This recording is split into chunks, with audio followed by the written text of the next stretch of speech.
ନେଇକି ପଳେଇଲେ ରଖିଲେ ଏମିତି ବିଦା କରିଦେଲେ, ଏଇଟା କ'ଣ ଠିକ୍? ଏଇଟା ଭୁଲ ନା। ତ ମୋତେ ନ୍ୟାୟ ଦରକାର। ସିଏ ଆମର ସ୍ଥାନୀୟ, ମାନେ ଆମ ଘର ପାଖ ଲୋକ। ତାଙ୍କ ନାଁ ସିଦ୍ଧାନ୍ତ କୁମାର ସାହୁ। ସିଏ ଆମ ଘର ପାଖର ହିଁ। ତାଙ୍କ ସହିତ ମୋର 5 ବର୍ଷ 6 ବର୍ଷ ହେବ ରିଲେସନରେ ଥିଲୁ। ସେ ଏବେ ମନା କରିଦେଉଛନ୍ତି। ବର୍ଷେ କି 2 ବର୍ଷ ନୁହେଁ ଆଜ୍ଞା, ପୁରା 5 ବର୍ଷର ପ୍ରେମ ସମ୍ପର୍କ। ସାଥିରେ ରହିବା, ମଜାମସ୍ତି କରିବା ପରେ ପ୍ରେମିକ ସିଦ୍ଧାର୍ଥର ମନ ଭରିଯାଏ। ଆଉ ସେ ପୂଜାକୁ ଧୋକା ଦେଇ କୁଆଡ଼େ ଫେରାର ହେଇଯାଏ। ପୂଜା ସିଦ୍ଧାର୍ଥ ଘରେ ପହଞ୍ଚେ। ଆଉ ସିଦ୍ଧାର୍ଥର ଘର ଲୋକେ ପୂଜାକୁ ବୋହୂ ବୋଲି ସ୍ୱୀକାର କରିବାକୁ ସିଧା ସିଧା ମନା କରିଦିଅନ୍ତି। ତାକୁ ନୀଚ ଜାତି କହି ଘରୁ ଗୋଡ଼ାନ୍ତି। ପୂଜା ଯେତେବେଳେ ଜିଦ୍ ଧରେ ତାକୁ ମାଡ଼ ବି ମାରନ୍ତି। ଆଉ ଶେଷରେ ପ୍ରେମର ସୌଦା କରିବାକୁ ପଛାନ୍ତି ନାହିଁ। 5 ବର୍ଷର ପ୍ରେମ ବଦଳରେ ଟଙ୍କା ନେଇ କମ୍ପ୍ରମାଇଜ୍ କରିବାକୁ ବାଧ୍ୟ କରନ୍ତି। 5 ବର୍ଷର ପ୍ରେମକୁ ଟଙ୍କା ଦେଇ କିଣିବାକୁ ଚେଷ୍ଟା ବି କରନ୍ତି। ତାଙ୍କ ପୁଅ ସିଦ୍ଧାର୍ଥ ରାତି ରାତି ପୂଜା ସହ ବିତେଇଥିବା ସେହି ରାତିର ସମ୍ପର୍କକୁ ଟଙ୍କା ଦେଇ କିଣିବାକୁ ମୂଲଚାଲ ବି କରନ୍ତି। ମୁଁ ବୁଝିପାରୁନି ଆଜ୍ଞା, ଏଇଟା ପ୍ରେମ ଥିଲା ନା ପ୍ରେମର ଦୋକାନ? ଏଇଟା ଗୋଟେ ଝିଅର ଇଜ୍ଜତ ଥିଲା ନା ସେଇ ପ୍ରେମ ଦୋକାନର ଯୌବନ ଥିଲା ଯାହାକୁ ଟଙ୍କା ଦେଇ କିଣିବାକୁ ବାଧ୍ୟ କରାଯାଉଥିଲା? ହେଲେ ପୂଜା ସିଧା ସିଧା କହିଥିଲା, ମୋତେ ଟଙ୍କା ନୁହେଁ, କେବଳ ସିଦ୍ଧାର୍ଥ ଦରକାର। ମୋତେ ମୋ ପ୍ରେମ ଦରକାର, ମୋତେ ମୋ ଜୀବନସାଥୀ ଦରକାର, ଯାହାକୁ ନେଇ ମୁଁ ସାରା ଜୀବନ ବାଟ ଚାଲିବି। ହେଲେ ସିଦ୍ଧାର୍ଥ ଥିଲା ଯେ ତାକୁ ନେଇ ବାଟ ଚାଲିବ। ସିଦ୍ଧାର୍ଥ ସେତେବେଳକୁ ଫେରାର ହେଇଯାଇଥିଲା। ଏଇଟା କାହାଣୀ ନୁହେଁ ଆଜ୍ଞା, ପ୍ରେମକୁ କଳଙ୍କିତ କରୁଥିବା ସେ ପ୍ରେମିକାର ହୃଦୟ ବିଦାର କଥା, ଯାହାକୁ ଶୁଣିଲେ କାହାର ବି ପ୍ରେମ ଉପରୁ ଭରସା ତୁଟିଯିବ ଆଜ୍ଞା। ଅନେକ ଦିନ ପରେ ଆଜି ଗୋଟେ ପୁଅ ଧୋକା ଦେବାର କଥା ସାମ୍ନାକୁ ଆସିଲା। ପୁରା କାହାଣୀକୁ ଯିବା ପୂର୍ବରୁ ପ୍ରେମିକା ପୂଜା ମୁହଁରୁ ଟିକେ ଶୁଣି ନିଅନ୍ତୁ ପୂଜା ମ୍ୟାଡ଼ାମ କ'ଣ କହୁଛନ୍ତି। ମୋ ଅନ୍ୟଇଚ୍ଛା ସତ୍ତ୍ୱେ ବି ସେ ମୋ ସହିତ ରିଲେସନ୍ ରଖିଲେ। ଏବେ ବିବାହ କରିବାକୁ କହିଲେ ସେ ଏବେ ମନା କରିଦେଉଛନ୍ତି। ମୋତେ ଦୟାକରି ନ୍ୟାୟ ଦରକାର। ବୁଝାମଣା ଠିକ୍ ଠାକ୍ ଥିଲା, ସବୁ ଭଲ ଥିଲା। ସେ କହିଲେ କି ତାଙ୍କ ଘରେ ବିବାହ କରିବେ, ଏସବୁ ଘରେ ଯେମିତି କହିଲେ, ଏମିତି ଜାତି କଥା ନେଇକି କହୁଛନ୍ତି। ସେ କ'ଣ ଜାଣିନଥିଲେ କି ମୋ ଜାତି କ'ଣ? ଏଇଟା ତ ଠିକ୍ ନାହିଁ ନା। ଆଜି ମୋ ସହିତ ହେଲା, କାଲି ଆଉ କାହା ସହିତ ହେବ, ଏଇଟା ଭୁଲ। ସବୁ କିଛି ଜାଣିକି ବି ସେ ଏବେ ମନା କରିଦେଉଛନ୍ତି। ଆମ ପରିବାର ଲୋକ, ଆମକୁ ନ୍ୟାୟ ଦରକାର। ଆମ ପରିବାର ଲୋକ, ଆମକୁ ତ ନ୍ୟାୟ ଦରକାର ନା। ଏସବୁ କହିବା ପୂର୍ବରୁ ଏଗୁଡ଼ା ଆଗରୁ ଭାବିବାର ଥିଲା ନା, ଆମେ ଗୋଟେ ଝିଅ ଜୀବନ ନଷ୍ଟ କରୁଛୁ, ଏଇଟା ଭୁଲ ନା। ହଁ, ପଇସା ଦେଖାଉଛନ୍ତି। ପଇସା ଦେଇକି ତ ଗୋଟେ ଝିଅର ଇଜ୍ଜତ ତୁମେ ନେଇପାରିବନି ନା। ପଇସା କେତେ ପଇସା ତୁମେ ଦେଇକି ଇଜ୍ଜତ ନେବ? ଏଇଟା ଭୁଲ। ଏଇଟା କମ୍ପ୍ରମାଇଜ୍ କରିବା ପାଇଁ କହୁଛନ୍ତି।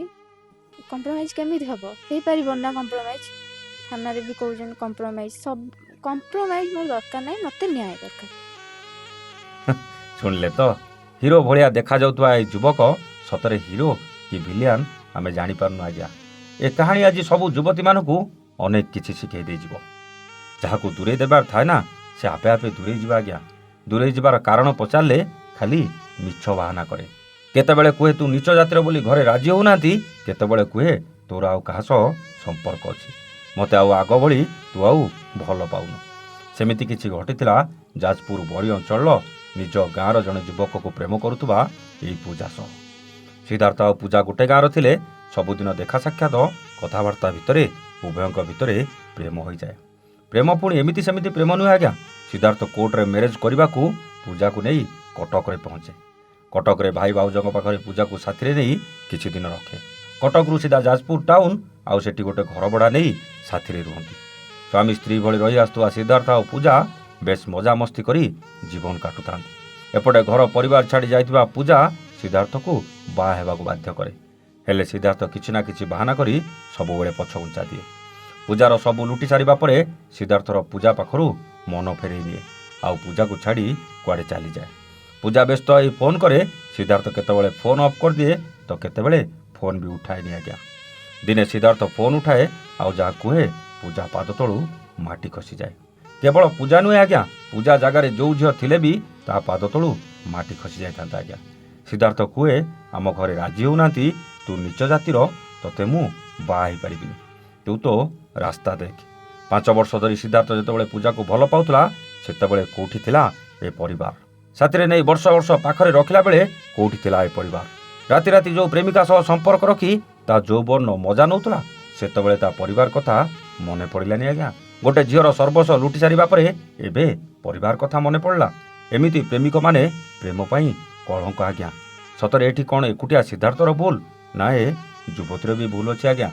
ଗୋଟେ କଥା କହିଲେ, ଯଦି ଯୁବତୀ କହିଥାନ୍ତା ଆଗ ମୋତେ ବାହା ହ ତାପରେ ମୁଁ ତୋ ସହ ଯିବି, ତେବେ କ'ଣ ସିଦ୍ଧାର୍ଥ ଏମିତି କରିପାରିଥାନ୍ତା? ହଁ, କରିଥାନ୍ତା। କିନ୍ତୁ ଜଣେ ସ୍ତ୍ରୀକୁ ଛାଡ଼ି ଯିବା ଆଉ ଜଣେ ପ୍ରେମିକକୁ ଛାଡ଼ି ଯିବା ଭିତରେ ଅନେକ ପାର୍ଥକ୍ୟ ଅଛି। ଜଣେ ପ୍ରେମିକକୁ ଛାଡ଼ିଯିବା ଯେତିକି ସହଜ, ବାହା ହେଇଥିବା ସ୍ତ୍ରୀକୁ ଛାଡ଼ିଯିବା ଏତେ ସହଜ ନୁହେଁ ଆଜ୍ଞା। ଆଉ ଯଦି ବି ବାହା ହେବା ପରେ ଛାଡ଼ିକି ଯାଇଥାନ୍ତା, ଆଜି ସେ ସିଦ୍ଧାର୍ଥର ସ୍ତ୍ରୀର ପରିଚୟ ନେଇ ବଞ୍ଚି ପାରିଥାନ୍ତା। କିନ୍ତୁ 5 ବର୍ଷ କାଳ ସିଦ୍ଧାର୍ଥ ସହ ସମ୍ପର୍କରେ ରହି ଆଜି ତାର ପରିଚୟ କ'ଣ? ଜଣେ ଧୋକା ଖାଇଥିବା ପ୍ରେମିକା, ଯାହା ଚରିତ୍ରରେ କେବଳ ପ୍ରେମିକାର ଦାଗ। ନା ସିଦ୍ଧାର୍ଥ ଉପରେ ଅଧିକାର ସାବ୍ୟସ୍ତ କରିପାରିବ, ନା ଆଜିକାଲିର ଆଇନ ଅନୁସାରେ ସିଦ୍ଧାର୍ଥର କିଛି ବି କ୍ଷତି କରିପାରିବ। ଏତେ ସବୁ ପରେ ତାକୁ କିଏ କରିବ ନିଜର? ସବୁ ପରେ ଯଦି କିଏ ପୂଜାକୁ ନିଜର କରିବ, ଜୀବନ ସାରା କେବଳ ଏଇ କଥା ପାଇଁ ତାକୁ ଶୁଣି ଶୁଣି ଜୀବନ କାଟିବାକୁ ପଡ଼ିବ। ସିଦ୍ଧାର୍ଥ ମନା କରିବା ପରେ ପୂଜା ସିଦ୍ଧାର୍ଥ ଘରକୁ ଯାଇଥିଲା। ଆଉ ପରିବାର ଲୋକଙ୍କ ପାଖରେ ସବୁ କହିବା ପରେ ପରିବାର ଲୋକେ ସପୋର୍ଟ କରିବା ବଦଳରେ ତାକୁ ମାଡ଼ ମାରିଥିବା ଅଭିଯୋଗ କରି ବରୀ ଥାନାରେ ପୂଜା ଏତଲା ଦେଇଛନ୍ତି। ପୁଲିସ କେସ୍ ରୁଜୁ କରି ତଦନ୍ତ କରୁଥିବା ବେଳେ ସିଦ୍ଧାର୍ଥ କିନ୍ତୁ ଘରୁ ଫେରାର ହୋଇଯାଇଥିବା ଜଣାପଡ଼ିଛି। ସତ କହିବେ ଆଜ୍ଞା, ଏଠି କାହାର ଭୁଲ? ପୂଜା ସିଦ୍ଧାର୍ଥକୁ ଭରସା କରି ପ୍ରେମ କରି ତା ସାଥିରେ ଯିବା ଭୁଲ, ନା ସିଦ୍ଧାର୍ଥ ପୂଜା ସହ ସମ୍ପର୍କ ରଖି ତାକୁ ଛାଡ଼ି ଚାଲିଯିବା ଭୁଲ? ନା ଉଭୟଙ୍କର ଭୁଲ ଅଛି? କମେଣ୍ଟ କରି ନିଶ୍ଚୟ ଉତ୍ତର ଦେବେ ଆଜ୍ଞା। ରହୁଛୁ, ନମସ୍ତେ, ଜୟ ଜଗନ୍ନାଥ।